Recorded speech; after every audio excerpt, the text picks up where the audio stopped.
Let's go! Batter up!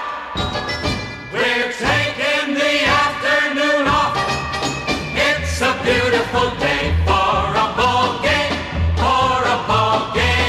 today. The fans are out to get a ticket or two from Walla Walla, Washington to Kalamazoo. What's going on YouTube? BD Kane 721. It's been a long time since I've been in front of the camera, but I'm really excited about the video I want to show you today.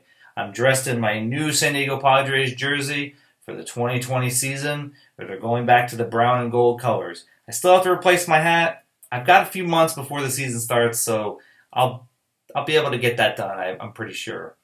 But in the meantime, I've got a great project that I've been working on over the last 10 and 11 months. It's a project related to my collection. It's been inspired by someone on YouTube. I'll get into in my presentation. I'm going to cut away and we're going to do a little bit of a slideshow presentation so that you can see some photos of the project and give a little background on what got me inspired to do it. I hope you enjoy it. If you do, give me a thumbs up. I really appreciate it. If you're new to my channel, give me a subscription. I'm trying to get as many as I can so I can touch as many people out there as I possibly can in our community. Sit back, relax, grab your favorite drink, maybe some popcorn. It might be a little bit of a long video. I'm sorry about that, but it's a project that I'm very proud of, and I think that it's worth the time. Talk to you guys in a minute. Let's cut away. See ya. Okay guys, here we go. I've got a little slideshow I want to go through so that I can show off some photos of the project as it was being built. I didn't take any videos because, quite honestly, I'm a beginner when it comes to woodworking projects, and I knew I would have a lot of mistakes, so I didn't want to keep videoing mistakes and having to delete them and cut them and edit them and all of that stuff. I don't have the time for that sort of thing. So all I did was I took photos at certain spots of the project, certain milestones, and I wanted to go through some of those photos with you over the next 5 or 6 minutes. I'm sorry it's going to take a little bit of time to go through it. For those of you that are new to my channel, I just want to reiterate for you guys that I am primarily a Topps Chrome set collector, and in particular their numbered parallels. Not low numbered parallels, because that would be very difficult and very expensive. More of your, anything that's numbered from 300 or numbered down to 100, that's sort of my sweet spot. So here on the screen, I'm showing you just examples of the different years of Topps Chrome that they have produced these numbered parallels, different colors, different schemes, obviously. So these are the sets that I've been trying to collect for about, I guess this is now my 9th year. In 2019 was my 9th year of collecting them. Now, the inspiration for this project, which is basically a card case to hold all of my sets, came from another YouTuber, somebody that I had found a couple years ago on YouTube and was immediately attracted to his channel because of the things that he talked about, because of his collection, and just his overall demeanor and personality, and how he viewed our hobby and our community. He really did inspire me for this particular project, and I wanted to just give a shout out to him and really emphasize, anybody who doesn't know him by now, you should definitely check out his channel. I'll put the link down below in the description so you can go check it out. Mike, Baseball Collector. I want to just say thank you to you, Mike, for inspiring me to do this project. For those of you that don't know Mike or haven't been introduced to him, he's been a YouTuber since 2007, which is what was on his profile on his YouTube channel. So maybe he's been on YouTube even longer than that. I don't know. He created the YouTube Hall of Fame, which is something that I find extremely interesting, just to watch how that transpires every year. In fact, I think it's going to happen this month for another year of inductions. At the time I put this together, he had over 3,000 subscribers. He may have well over 4,000 by now. I don't know. I haven't checked in a while. And he's always doing some interesting things on his channel, like holding a series called Beyond Cardboard, which he interviews different YouTubers around the community and talks about the hobby and the community and their collection. He primarily collects slabbed vintage cards, which is something that I don't collect, and I have no knowledge of even how to go about collecting those. So I have a lot of admiration for his collection. Again, he talks regularly to other YouTubers on his channel, lets us eavesdrop on what he's talking to them about, which I think is just a fantastic idea. He takes us on journeys too. He takes us to shows around his home state of Texas as well as the national. He'll take us to baseball games in different parks. So it's not just talking about cards, and he actually has these relationships with other YouTube members that really comes out and flourishes at these different events. Sometimes his wife will come onto his channel and talk to us about Mike and their life together. But mostly what happened for me was when he had his 4-part series of his card case, which he calls the Beast, and he talked about how he built it and what he was going to do with it. That's when the spark hit my brain and the light bulb went off and thought I could do something like that. And so I started thinking about it. What could I do to enhance my collection in the same manner that Mike did for his? And so he had this 4-part video, showed off how he built the project. He built it with his dad. There's a shot of his dad working on the project with him, and then I think the last video in that 4-part series was showing off the cards going into the case and how he was going to store them at that time. I had several projects at my house that I had done before all of this, which gave me the confidence that I could do it. I built a little bridge out in the front yard over a dry riverbed. I built our little tool shed in the backyard to hold all of our gardening tools, and I even put together just a small little picnic bench in our backyard to host some evening dinners. So I went ahead and started working on the project with my wife's uncle, who doesn't live very far away from us because he had a lot more tools at the time than I do. And so I figured I would need his help. So we went ahead and built the box for the case. The box itself is about 40 inches wide and maybe 24 inches or so tall and about 18 inches deep. Here it is again with the backing installed.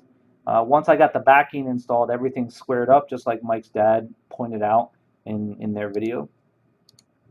I started then at that point to work on what I call the walls and the floors of the interior, and I had to start spreading myself out throughout my house and my garage to get those pieces put together and stained and coated up.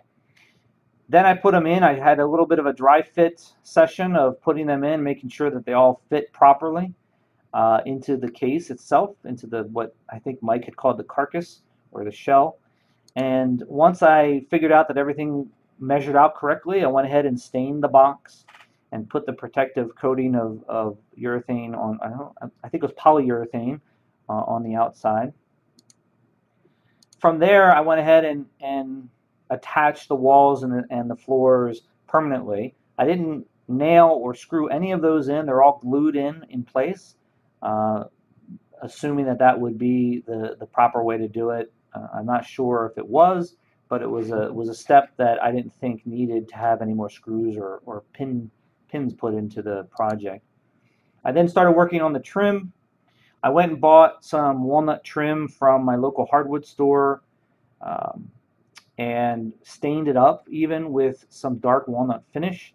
So it had a nice contrast to the cherry finish that I had on the rest of the project. Once I figured out that everything looked good, I went ahead and nailed all of those pieces with little brad nails to the finished product. I thought it came out pretty good. At that point, I had to move the project indoors because it was taking up too much space and I had to get it out of the way. So I moved it indoors so that I could start working on the drawers itself. So I set up a station outside. I also had a station in my garage on my workbench too. So there was a couple of stations happening at the same time.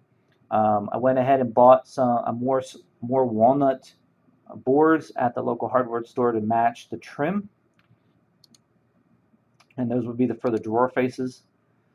I started putting together some drawers just to see how it would look and how they went together. And you can see I used a lot of clamps, some brad nails, some glue. At this point, I realized I really should have thought more about the drawer construction than I did, and there were some tips and tricks that my wife's uncle could have told me a little earlier in the design phase. That way, I would have been able to have a better design for the drawer. But in the end, it ended up coming out okay. Here's my prototype that I came up with, that once all my trial and error periods went through, I was able to put together one prototype drawer. So I then moved the piece back out into the garage because I needed some areas to keep all the pieces for all the drawers. And I thought it would be a good idea, that way they could all be separated. That gives a little bit of a drying area for all the different coats that I was putting on them. Here's just a close-up shot of a drawer inside of the cubicle space, just to see how it looks. And then here's the finished product minus the hardware. And when I got to this point, I took this photo. I turned to my wife and I said, "My God, I actually put something like this together." I couldn't believe it at this point. It looks great. And I thought it looked great, and she thought it looked great, and a lot of people who have seen it since then has given us the same feedback. One tip that you can see on this photo is the piece of advice I got from Mike's father on his videos about making sure the grain of the wood stayed the same from piece to piece. And as you can see, going from left to right or right to left, the grain of the wood, the boards that I bought, all stayed the same. So it makes it just really look great. I thought that was a great tip. I went ahead and bought these card label holders to start putting on the drawer fronts. As you can see, it looks great, in my opinion, as far as where they're located and how the size in relation to the drawer itself. You can see in the top right of the case that I put the first drawer pull on there, and it looks pretty good. So I'm going to come back now to a live shot of the finished product, and I'll go through some of the what I have inside already. So I'll see you guys in a sec. Hold on. What's going on, guys? I am back live with my finished product. I'm actually really excited about this project and how it turned out. As you can see, I've got all the drawer faces now finished with all the finished hardware. It took me about a month or so just to even get these pulls. I found one at a local hardware store, and they only had one left, so I had to order them online from a totally different store. It took about a month to get them. I don't think they make them anymore, but it actually worked out pretty well. They matched my card label holders pretty well, I think. That was the hard part, was finding something that matched these card label holders. But overall, the case came out really great. And again, I'm really excited to show it off to you and show you what you can do if you put your mind to it. It's not something that I do every day. It took me about a year, maybe about 11 months or so to get this done. So I'm pretty excited that it actually came out looking the way it did. Each drawer, I'll just show you really quick. Each drawer has 2 rows of cards, and each row represents one set. In this particular drawer, I have 2014 Topps Chrome Blue in this row, and that's a complete set. And then I have the 2014 Black in this row, and as you can see by the difference in how many cards I have, this is not a complete set at this point. But I'm excited to show you some more mail days and some purchases that I do online so that I can fill this bad boy up. Calling this thing my little beast, as just as a tip of the hat to Mike, Baseball Collector. He's got the big beast, I've got the little beast, and I hope from this point forward this will serve me pretty well. I still have 8 empty drawers here, so that's 16 more sets that I'll be able to complete. It pretty much will take me through the next 8 years because I only do 2 sets a year now. So I'm really excited. I hope you guys like it. If you do, give me a thumbs up. Maybe leave me a comment. Let me know if there's anything about it that you really like. And also let me know if there's anything that you would do differently than I did. Or maybe give me some advice on how to do something like this in the future, because I'm sure one day in the future I'll probably end up doing this again. There's a lot of things about this project that I would have done differently now that I've been through it. So hopefully that was something that you were able to sit through. Sorry for the long video, but it was something I wanted to show off, and I'm really proud of it. So I hope everybody's doing well. Have a happy new year, and I will talk to you guys soon. See ya.